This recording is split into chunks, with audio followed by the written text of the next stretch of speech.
Kenalin, nama aku Hairunisa. Kalian bisa manggil aku Nica. Hari ini kita akan belajar biologi. Kita akan mempelajari terkait klasifikasi animalia. Sebelumnya, kalian tahu gak sih klasifikasi animalia tersebut? Sudah mempelajari kah di kelas-kelas sebelumnya? Nah, mari kita mengulas kembali ya materi tersebut agar kita lebih mudah untuk memahaminya. Kita akan mempelajari pengertiannya dahulu. Animalia merupakan salah satu dari kingdom atau kerajaan dalam klasifikasi makhluk hidup yang telah berkembang.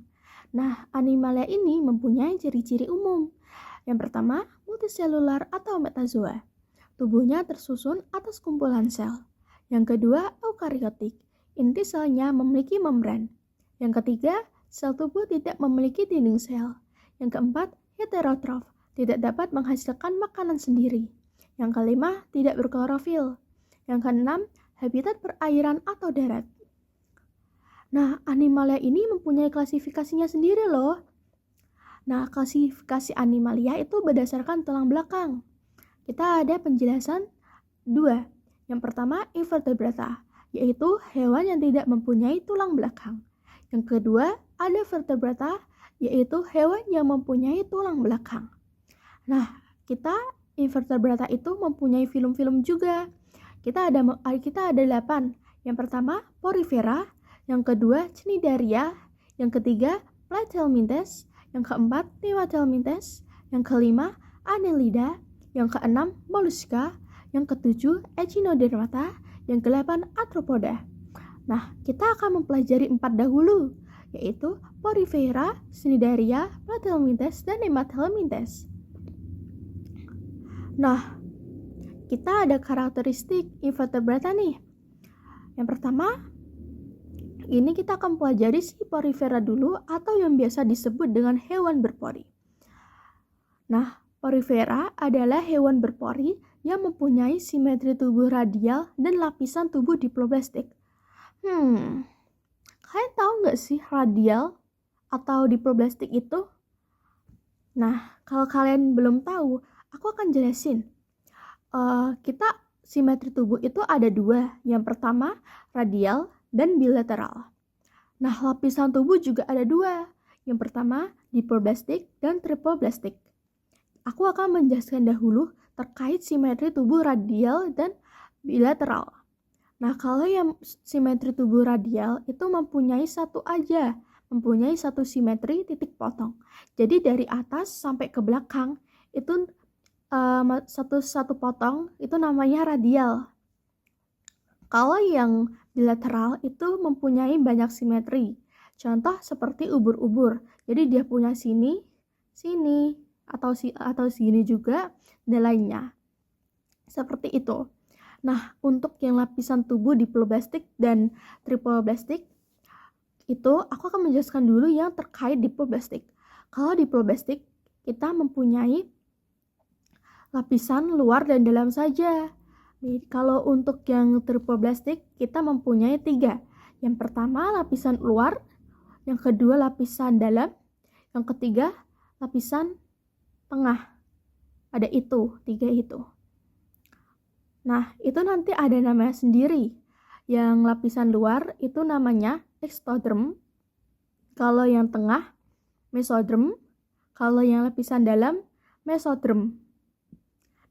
Nanti aku akan jelasin. Kita lanjut dulu terkait porifera ini ya. Nah, porifera bereproduksi dengan cara aseksual, tunas dan fragmentasi, dan seksual hermafrodit. Porifera mempunyai habitat yang berada di dasar perairan. Porifera ini juga mempunyai ciri-ciri, yaitu 1. Bentuknya seperti jambangan bunga atau karung. Yang kedua, bentuk tubuh berpori, pipih, dan bercabang hingga melekat di dasar air. Yang ketiga, memiliki sistem saraf, pencernaan, serta pernapasan yang bekerja hanya lewat aliran saluran air dari pori-pori di tubuhnya. Yang keempat, jenis kelamin porifera tidak terpisah dan berada di dalam satu tubuh, yang artinya memiliki 2 kelamin sekaligus. Porifera ini terdapat klasifikasinya juga. Ada 3 nih. yaitu Calcarea, Hexastinellida, Desmoponia. Aku akan jelasin dulu yang Calcarea.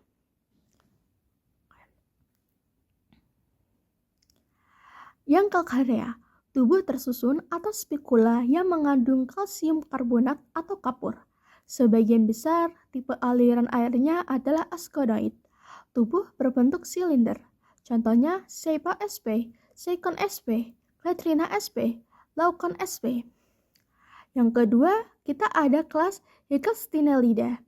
Tubuh tersusun atau spikula yang mengandung banyak benang silikat atau kersik. Sebagian besar tipe aliran airnya adalah sikonoid. Tubuh menyerupai gelas, silinder, dan corong. Contohnya Oplectella, Aspergillium, Hyalonema sp. Kita ada Demospongia. Tubuh bertulang lunak jika memiliki rangka, tersusun atas serabut spongin. Nah, sebagian besar tipe aliran airnya adalah leuconoid. Bentuk tubuh tak menentu, biasanya bercabang. Contoh Hyalonema sp, Spongia sp, Kalispongia sp. Kita ada manfaat porifera juga nih. Yang pertama, sebagai bahan baku obat-obatan. Yang kedua, sebagai alat menggosok. Yang ketiga, menjadi tempat berlindung ikan. Yang keempat, menyaring polutan sehingga air tetap jernih. Yang kelima, sebagai hiasan. Nah, kita ada struktur tubuh porifera nih. Banyak juga ya.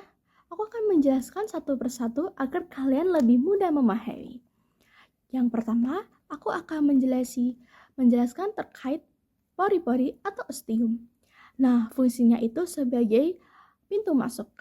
Jadi nanti ada air yang masuk melalui ostium tersebut.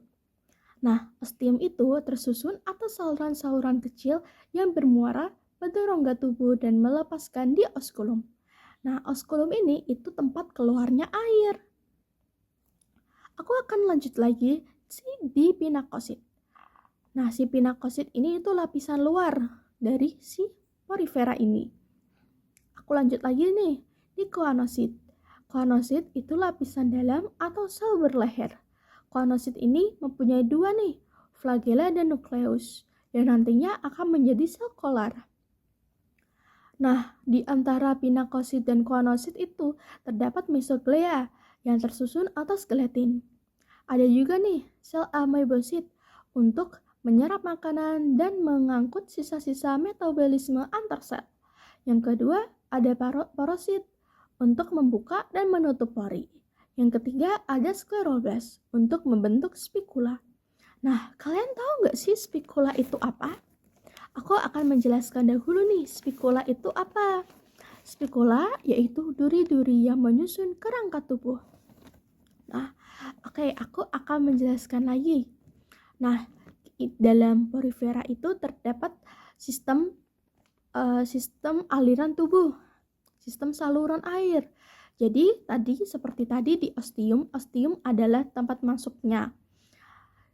Jadi, air akan masuk lalu disaring di koanosit. Setelah itu, flagella menangkap makanan yang terangkut dalam air. Lalu, makanan dicerna dan makanan diedarkan sel amebosit. Lalu dikeluarkan di oskulum. Aku lanjut lagi. Nah, ini ada nih sistem saluran air pada porifera. Ada 3 nih. Yang pertama, askonoid. Yang kedua, sikonoid. Dan leukonoid yang terakhir. Nah, terlihat berbeda ya dari ketiganya tersebut.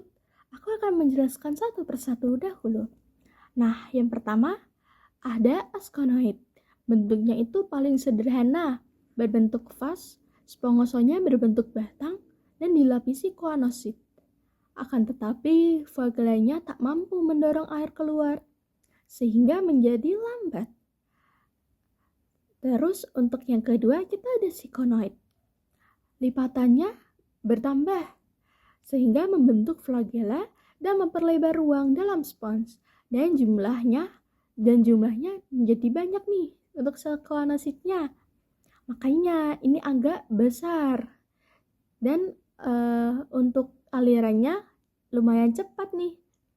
Tapi walaupun begitu terdapat lagi nih leukonoid yang lebih kompleks dengan mengisi hampir seluruh rongga spons dengan mesohil.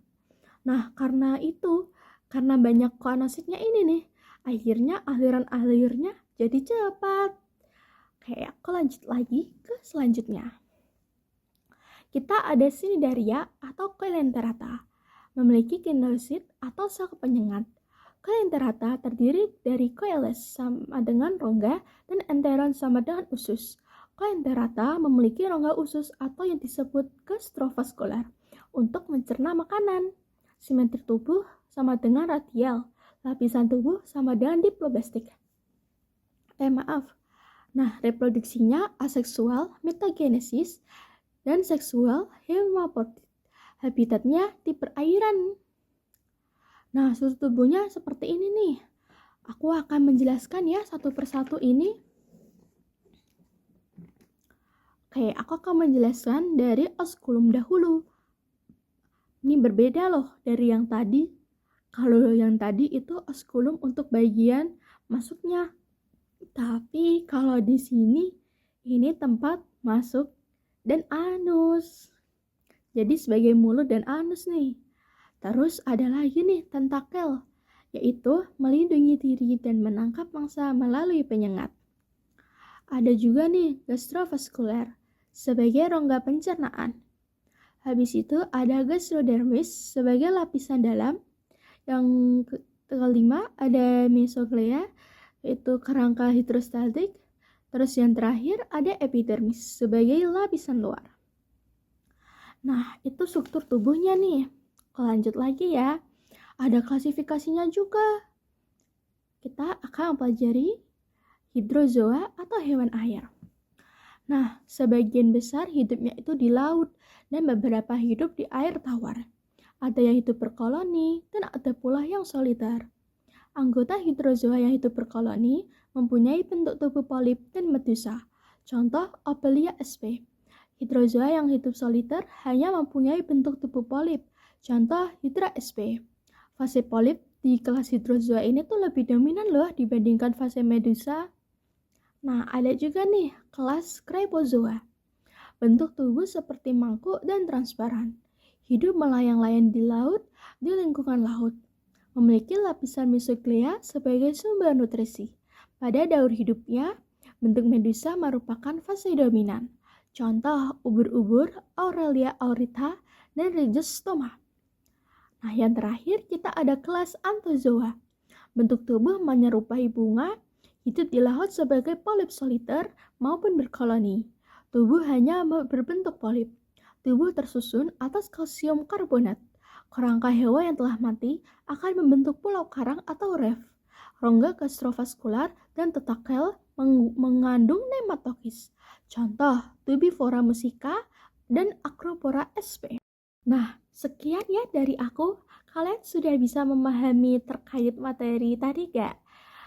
Untuk kali ini kita akan mempelajari 2 dahulu ya. Nah, kita akan lanjutkan di lain waktu dengan materi yang berbeda juga. Oke, tetap semangat ya semuanya. Bye-bye. Eh, eh, eh, eh, eh, eh.